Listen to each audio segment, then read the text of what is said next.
Bismillahirrahmanirrahim, legal egos, luminaries, and learners in law.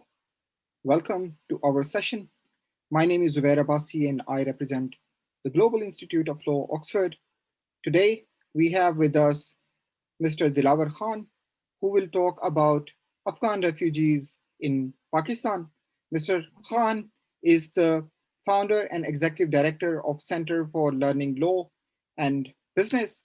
He is also the founder and director of a think tank called Code Pakistan. Over to you, sir. Thank you very much, Zubair. The topic today is Afghan refugees in Pakistan, what next after US withdrawal? So for the ease of the audience, I'm sure that many would know the situation, but to present a level ground before we go to the questions, Pakistan is not signatory or party to the 1951 Refugee Convention, not party to the 1967 Protocol. Pakistan has not adopted national legislation to manage refugees in Pakistan. Pakistan's Superior Court decisions on births and nationalities have kept the Afghans out of Section 4, which deals with the citizenship by birth of the Pakistan Citizenship Act 1951. So these are the three important points which needs to be considered while referring to Afghan refugees in Pakistan. Now, since 1978-79, when the first migration or the refugee influx took place into Pakistan, there were different words which were used to identify the Afghans, from Tazkira, ration card, Shanakhati, Muhajirin, Mujahideen, refugee camp, urban setting, and refugee villages, host community refugee fatigue concepts, POR, which is proof of registration cards, the extension, tri-party agreements, durable solutions, go and see, come and tell visits to promote voluntary repatriation. All these terms were used to define the Afghans living in Pakistan since 1978 and 79. Now, beginning with the Soviet invasion of Afghanistan in 1979, Afghan civilians have suffered a long history of displacement. In the 1980s and 90s, they constituted by far the largest refugee population in the world, mostly living in Pakistan and Iran. Their situation became protracted as none of the traditional durable solutions in the form of voluntary return, resettlement, and local integration were available to them in any significant manner. The Taliban's arrival in Afghanistan in 1996 provoked further displacement once it consolidated its harsh rule over the country. This is the Brookings report. It was only after the NATO intervention in 2001 that some stability returned to the country and displaced Afghans began to return. And they did so in mass. Since 2002, a voluntary repatriation program supported by the United Nations Refugee Agency, UNHCR, facilitated the return of nearly 5.3 million refugees, although the returns have slowed considerably in recent years. At the end of 2019, Afghans still constitute the third largest forcibly displaced population in the world, at almost 6 million refugees and internally displaced people, with some 380,000 added in 2020 alone. Due to persistent insecurity and instability in Afghanistan, coupled with economic and environmental challenges, external and internal displacements are often related as people are forced to move repeatedly either within the country or across the borders. Although the Afghan economy has almost doubled in size since 2007, Afghanistan still ranks 169 on the United Nations 2020 Human Development Index, particularly due to its fragile education and healthcare system. As one expert noted, under these conditions, Afghans have long used mobility as a coping mechanism, and they are unlikely to stop anytime soon. Scarce socio-economic prospects in neighboring Iran and Pakistan which hosts 87% of Afghan refugees, is leading to secondary migration by Afghan youth and some desperate families hoping to find sustainable livelihood in Europe. In 2021 and the near future, the fate of the peace process in Afghanistan, which has entered into a new phase with the withdrawal of the United States and NATO forces, as well as the possibility of instability, will have a direct impact on migratory dynamics in the country and in the region. In the last 40 years, 8 million Afghan citizens have become refugees and asylum seekers. Conflicts, economic and political instability have created various waves of immigration. On September 11, 2021, it is expected that following the US decision on NATO's presence in Afghanistan, a new process will start. In case Afghans succeed to advance the peace process among themselves, there would be no big changes. But if there is no agreement among the parties concerned, tensions and conflict could once again arise. Now, some of the facts related to the post-US withdrawal. Low-intensity conflict never ended in Afghanistan, as it is likely to continue for Taliban to strengthen its military position as a leverage in talks. Taliban are not interested in ceasefire out of a fear of a loss in military momentum. Doha Agreement only relates to the foreigners, hence it will have limited relevance in post-withdrawal scenario. No accurate figures of Taliban fighters, but they are estimated to be around 100,000. The Haqqanis remain the most combat ready and have connections to engage regional foreign terrorist groups. Taliban are in control of around 60% of the district administration in Afghanistan. Target killing is in practice and will be used as a military technique to consolidate more authority like they did in the past. The Taliban are these days financially more stronger than they were, owing to increased revenue from poppy cultivation, mining, and extortion.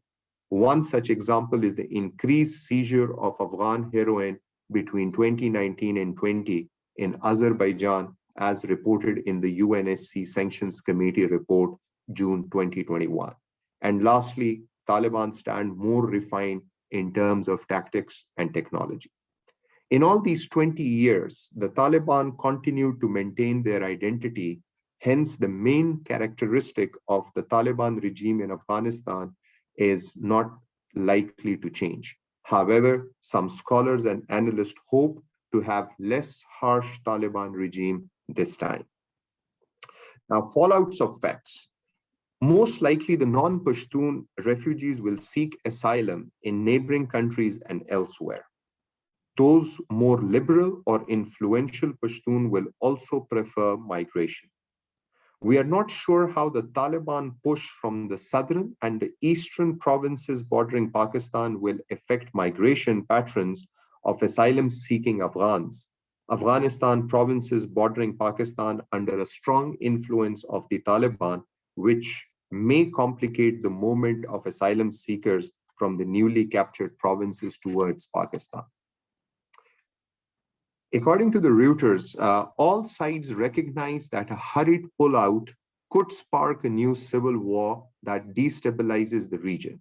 The neighbors do not enjoy surprises, said Grammy Smith, a consultant for the International Crisis Group. A realistic assumption is that once US forces depart, the Taliban may be able to take over once again and reinstate the harsh rule that made it notorious in 1990s. It also may again provide fertile ground for international terrorism. Again, a Brookings report. In an interview by Fareed Zikri in CNN on Sunday, Mrs. Clinton said, "Our government has to focus on two huge consequences, notably the resumption of activities by extremist groups and a subsequent outpouring of refugees from Afghanistan." Now, what impact it will have on Pakistan? The International Organization for Migration estimates that approximately 1.4 million undocumented Afghans live in Pakistan and possibly 1.2 million in Iran. At the beginning of 2021, 1.4 million registered Afghan refugees with POR, proof of registration cards, will still be in Pakistan, with 69% in urban areas and 31 in the remaining 54 refugee villages. Of this population, 54% are male, 46% are female, 43 are children, 51 are adults, and 5% are at least 60 years old. There will also be 5,181 mandated Afghan refugees with POR cards. Now, the consequences. Economic concerns. To begin with, more than 40 years ago, Pakistan opened its border and offered protection to a population of displaced people fleeing conflict in war-torn Afghanistan. Over the years, the inflow of Afghans crossing the border to escape the unstable environment in Afghanistan has continued to bring about what is considered today one of the most protracted refugee situations in the world. In this time, the citizens of Pakistan have shared their homes and their resources in a display of hospitality that in recent years has seen a gradual decline amidst a growing perception about the refugee population as an economic drain on the country. This shift in attitude can largely be attributed to the protracted displacement of Afghan refugees in Pakistan, which has over the years taken a toll on the country and turned the generosity of the refugee hosting communities to fatigue and frustration. Although the Raha program was established to counter the asylum fatigue by reducing the economic and social vulnerability in refugee hosting communities, the problem has persisted, with refugees being stigmatized for their perceived role in weighing down the economy of Pakistan. The Shigri report of 1998 provided one of the more damning accounts on the impact of the Afghan refugees in Karachi on the economy of the country. The document is referenced to date when debating on the issue. The report holds refugees to blame for loss of employment opportunities for local population and for additional strain on the civic infrastructure of the city. A study conducted in 2005 revealed, however, that Afghan refugees represented only an estimated 4.2% of the approximate workforce in Karachi, most of whom accounted for a tenth of the overall workforce in the fields of construction, transport, and whole and retail trade. Indeed, the rising demand for the return of Afghan refugees to their country of origin has been echoing for some time now, with repeated assertions that the economy of Pakistan had for too long hosted a sizable refugee population that it can no longer sustain. In 2013, the Ministry of States and Frontier Regions commented that in the last 30 years, Pakistan had spent more than 200 billion US dollars on Afghan refugees and did not have the capacity to continue doing so. Similarly, a statement released by the Pakistani cabinet in 2018 reported that with a population of 208 million, the country simply could not afford providing continued assistance to the Afghan refugees population. The present pandemic situation, the impact of the lockdowns following the COVID-19 pandemic has already had disproportionate effects on the vulnerable poor in Pakistan. In a survey by IPSOS, 51% of surveyed people from both urban and rural areas were concerned about losing their jobs over the next 6 months. The situation is further exacerbated by the looming prospect of tens of thousands of Pakistanis working in the Middle East, losing their jobs and returning home. Potential health threat for Pakistan should a new mass migration occur amid a still raging pandemic, considering the slow pace of improvement and vaccination in most countries.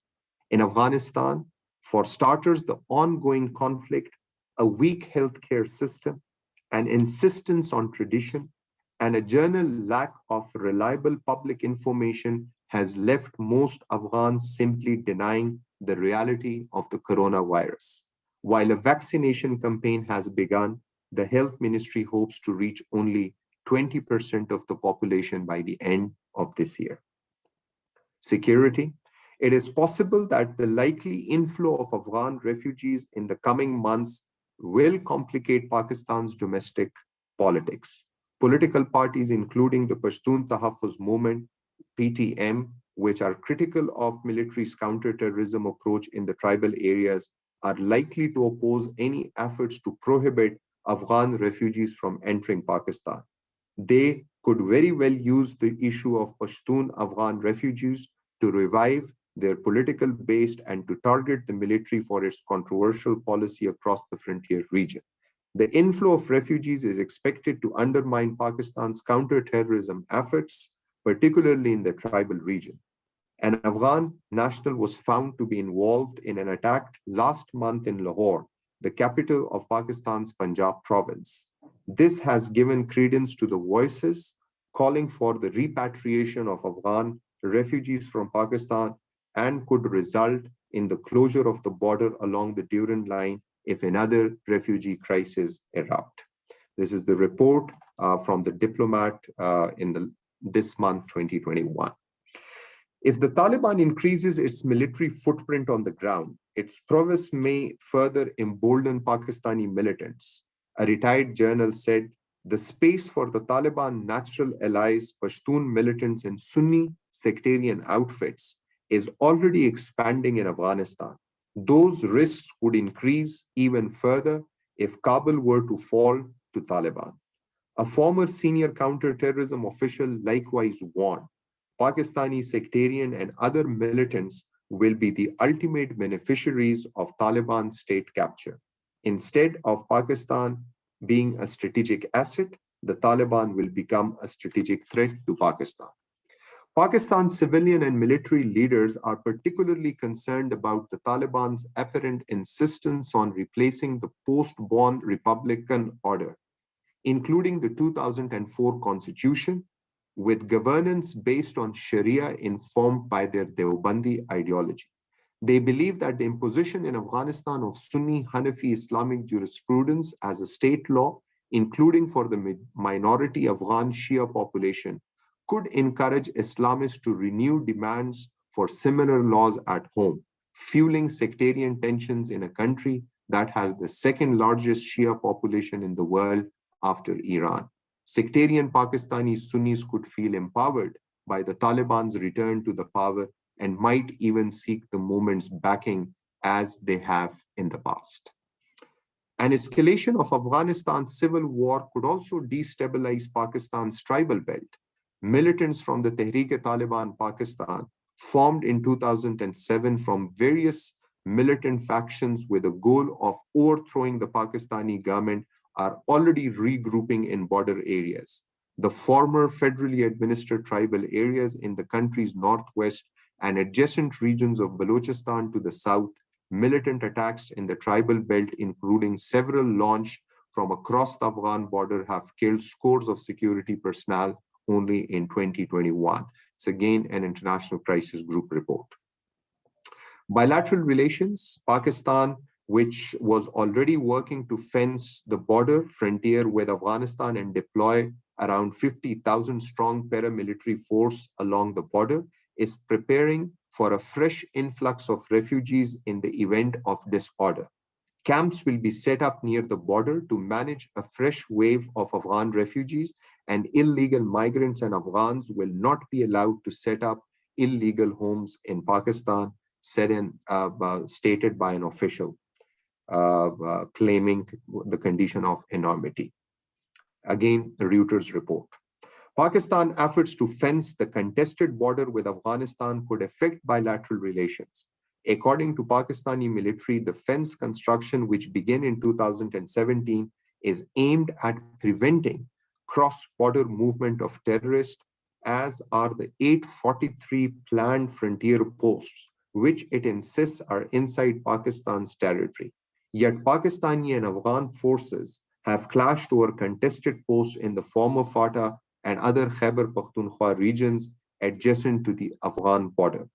Fencing the border has implications that go beyond state to state relations.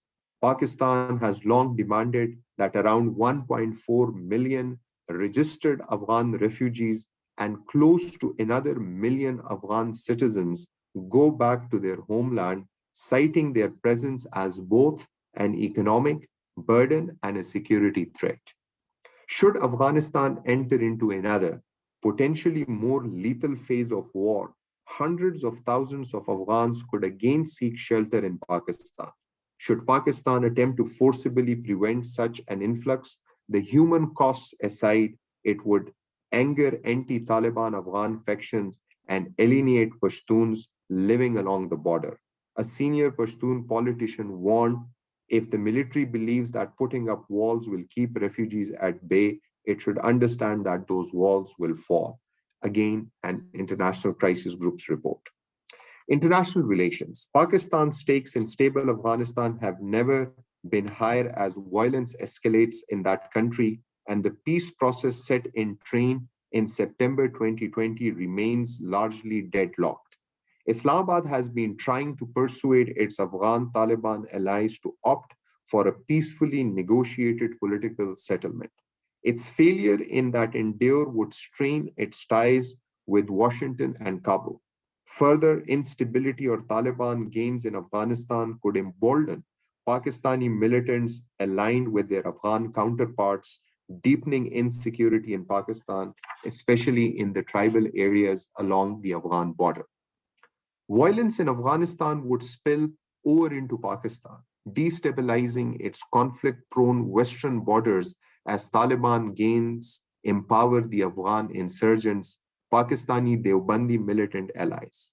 In the worst case scenario of a Taliban military takeover in Kabul, Pakistan would face the dilemma of dealing with its ally, heading a regime that would enjoy scant outside backing and crucially very little financial aid. Islamabad's role in facilitating US Taliban negotiation has somewhat eased tensions with Washington, as the troop drawback continues. High level US contacts, primarily with Pakistan's military leadership, have focused on the country's role in shoring up the Afghan peace process. Responding to questions at the Senate Foreign Relations Committee hearing on 27th April, Khalilzad said Pakistan had been supportive of our efforts to press the Taliban to reduce violence, to enter into negotiations with the government of Afghanistan, and to be an active participant in peace negotiations. He added, however, that Pakistan has a special responsibility given its influence over the Taliban. We appreciate what Pakistan has done, but we are not there yet. US support, including resumed military assistance, a top priority for the Pakistani High Command, will be contingent upon that facilitation. The peace process, however, will not survive if the Taliban does not reconsider its campaign to conquer territory, even if it is just short of seizing power. If the Taliban keeps up its offensive, Pakistan will risk international opprobrium should it continue to support the insurgents, including by providing safe havens to Taliban Shura. Pakistan is also well aware that conflict-torn Afghanistan economic viability and reconstruction requires extensive international financial support. In a proposed four-point plan on the way forward for the Afghan peace process, Foreign Minister Qureshi, for instance, called on outside powers to deepen and sustain economic engagement with Afghanistan for its reconstruction and economic development. The United States and other major donors have pledged to continue supporting the Afghan government financially. Yet no amount of international assistance will help prevent economic meltdown if the country returns to all-out civil war. And aid delivery will become increasingly difficult in that scenario as well. Even if the parties reach a peace settlement, in which the Taliban imposed their version of ultra-Orthodox Islam on governance, such support will be in doubt. In November 2020, donors pledged $20 billion in civilian assistance for Afghanistan, but many countries conditioned the funds on progress in peace talks and respect for the rule of law, human rights, and gender equality. The European Union made the largest pledge at 1.4 billion, but tied it to a peace settlement based on Republican and democratic principles. Should the Taliban opt for an all-out military takeover, the EU, as well as individual Western countries, would shun the new regime and likely levy sanctions against it. Again, the International Crisis Group report. Considerations. What can be done? How to render humanitarian assistance to refugees while preventing further spread of the coronavirus will be an important consideration here, in addition to exploring ways to ensure that these refugees do not join the ranks of their predecessors who still live in limbo. Stress needs to be on the principle of burden sharing for the protection of refugees enshrined in 1951 Geneva Convention relating to the status of the refugees and reiterate in the Global Compact on Refugees adopted in December 2018. International cooperation need to build on a whole of route perspective instead of putting the responsibility on one single country or certain countries.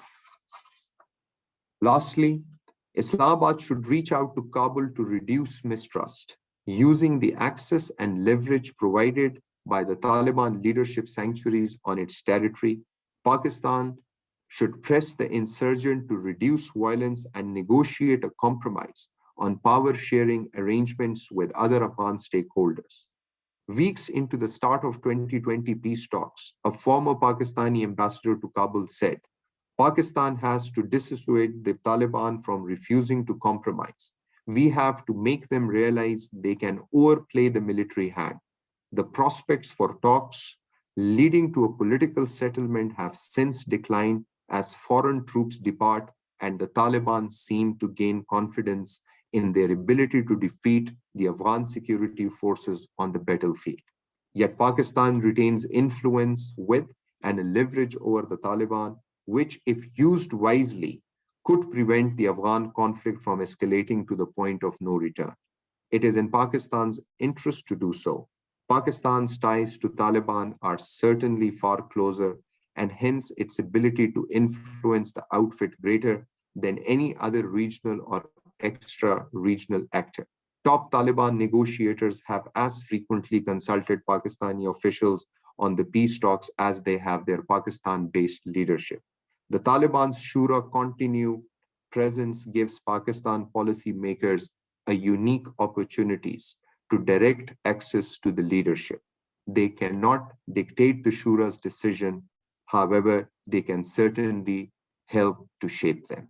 On this note, I'll be very happy to take questions related to the Afghan refugees living in Pakistan and the fears of the influx if the situation deteriorates. Thank you very much. Thank you very much, Mr. Khan. That was very, very comprehensive. I think you have covered the topic both in terms of its factual scenario, historical context, and also legal context. So lots of people are engaged and they are asking various questions. So the most important question that's being asked is that what's going to happen now that after 9/11, US actually withdraws its forces. So what's going to happen? What is the future of government in Afghanistan, and how will it impact refugees in Pakistan?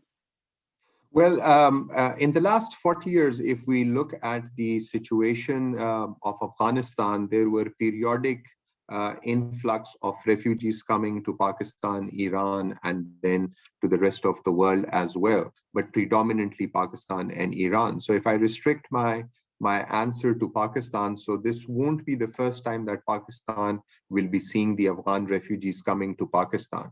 The situation on ground looks like that there will be a migration. The refugees, the asylum seekers will be coming out of Afghanistan, and with a hope to see the situation So the more influential and the most vulnerable would make an attempt to seek refuge and come out of Afghanistan and assess the situation as it develops. So that would be my take, that initially, even if the situation is peaceful in Afghanistan, the mere fact that the withdrawal of the NATO and US forces from Afghanistan and the continued forward march of Taliban, as they are already in more than 18 or 20 districts, at 60% of the administrative districts of Afghanistan is under their control. I'm convinced that there will be a migration out of Afghanistan. The asylum seekers will be coming out. As I said initially, that first to assess the situation. If the situation is normal, they always have a chance to go back. But the situation on ground is clearly giving indications that the Taliban are marching forward and would be taking places and would be returning to their basic characteristic regime, which was harsh. So, I mean, this is really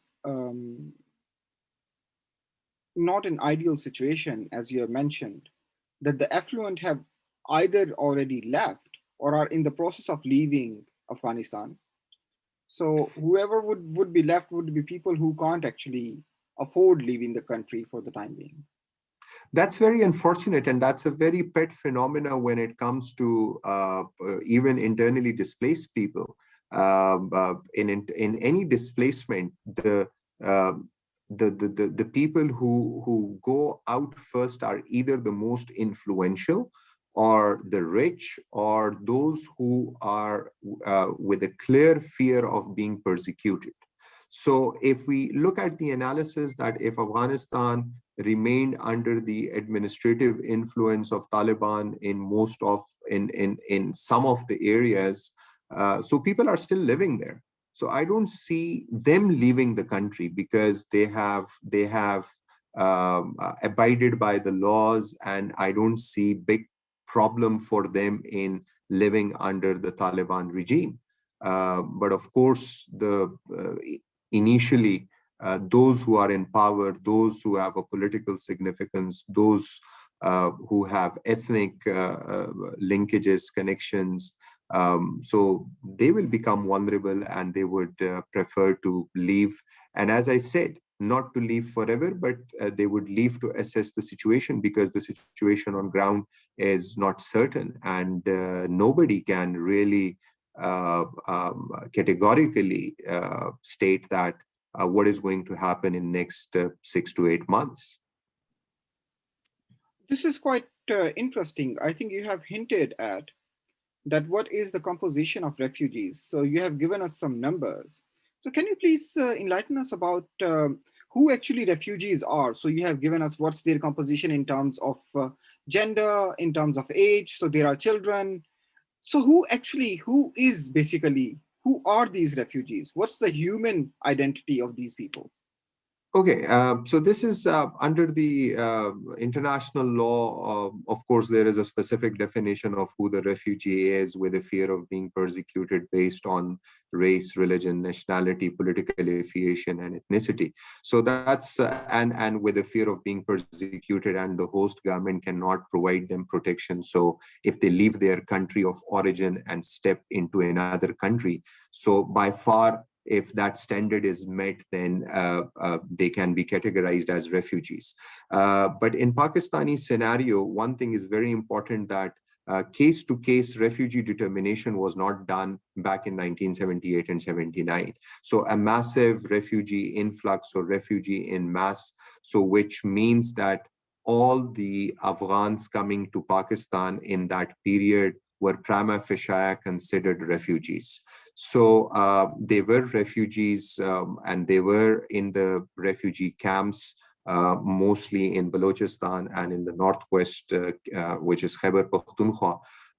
But with the passage of time, when the time passed, There were times when Afghanistan was not under any declared international or non-international armed conflict situation. So then those who migrated then were considered economic migrants because there was no rationale for their migration. But Pakistan has no specific numbers. It's very difficult to ascertain that who arrived when because the data was not maintained initially. And I normally give this example that when Pakistan national identity cards process started was in 1974, and the refugee influx started in 78, 79. So the Pakistan identity system, the national identity card setup, was a 4 or 5 year old system.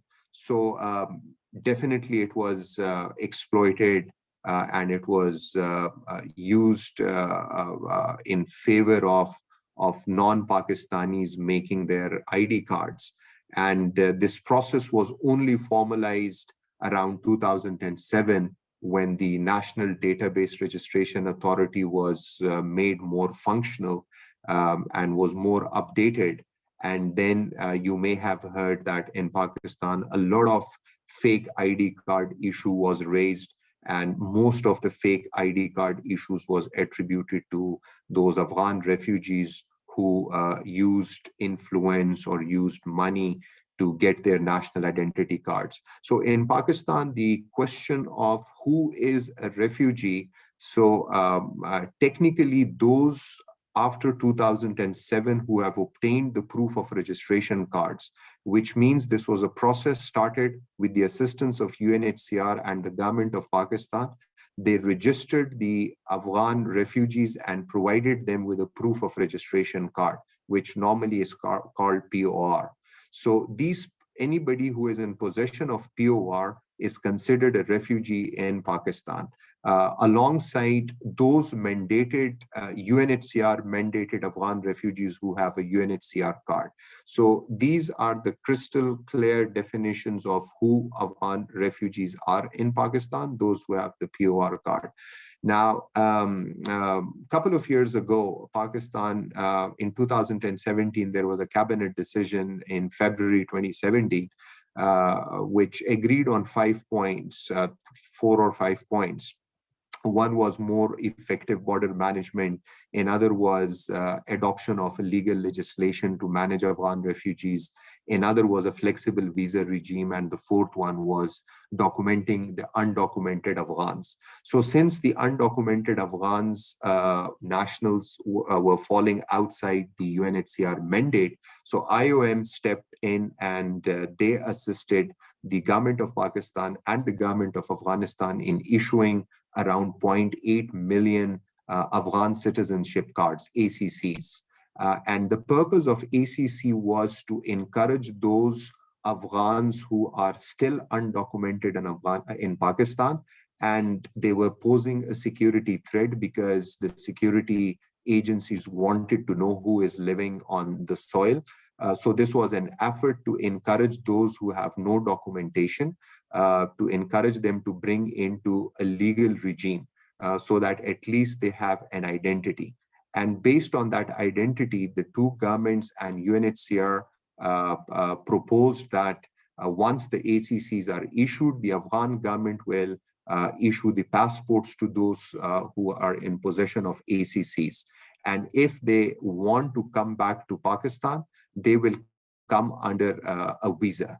And that's why in October 2020, Pakistan adopted a flexible visa regime, and a new law is in place, which has given few areas in which Afghans, the ACCs, those who have ACCs, can go back to Afghanistan, get a passport, get a visa, if it's a family reunion, if it's health visit, if it's education, if it's trade. So there are few areas which have been clearly defined in the new flexible visa regime.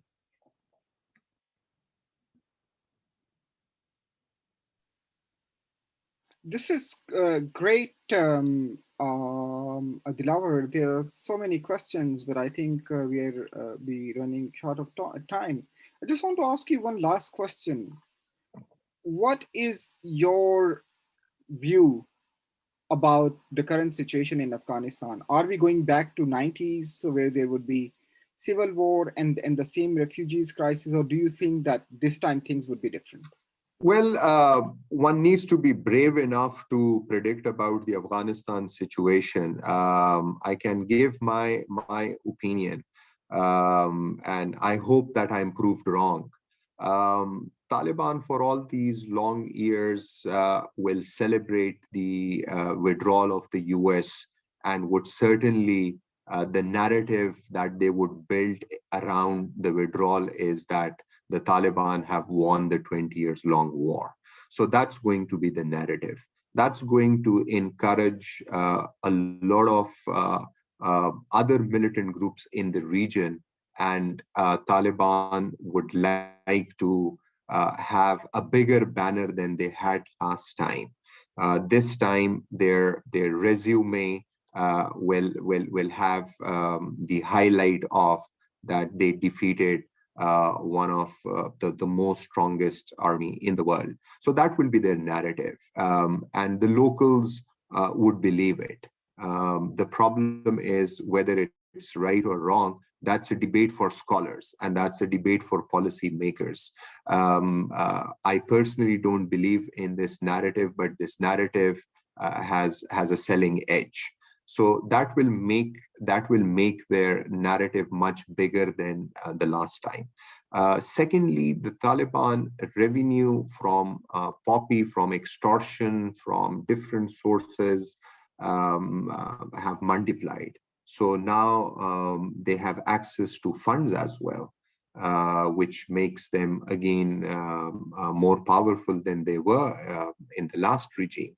And thirdly, technologically and military tactics wise, they stand more wise than they were.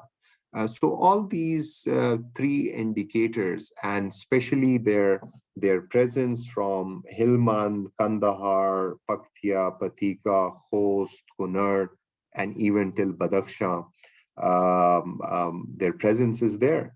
And I see a similar pattern of their movement from Ghazni to Bamiyan, and from Wardak, Bamiyan, Bamiyan, Kabul. Now the question for areas such as Balkh, Jawazjan, Faryab, and Herat, where Tajik, Turkmen, Uzbek, Hazara, Tajik. So you see the border situation on Uzbekistan, Turkmenistan, Tajikistan, that also needs to be considered, that how welcoming they would be in allowing these. The situation on ground tells at least me a story that they're not going to be very much welcome. So they're left with the options of Iran and Pakistan. So as I said, the situation, I hope that the situation does not go bad. But even before the situation goes anyways, a lot of population would be under this impression that it is wise to move out of Afghanistan and assess the situation. So in my reading, there will be migration. People will come out of Afghanistan.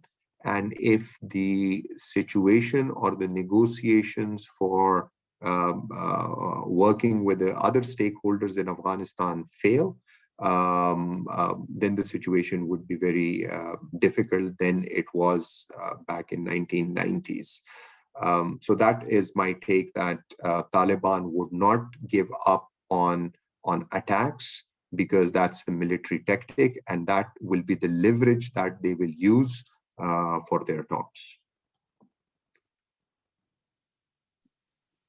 Okay, so thank you very much, Mr. Khan. That was great, and we hope that this is not our first and the last session. Rather, this is beginning of our interactions with you, and we look forward to hosting you again on this forum. Thank you very Thank you much. very much.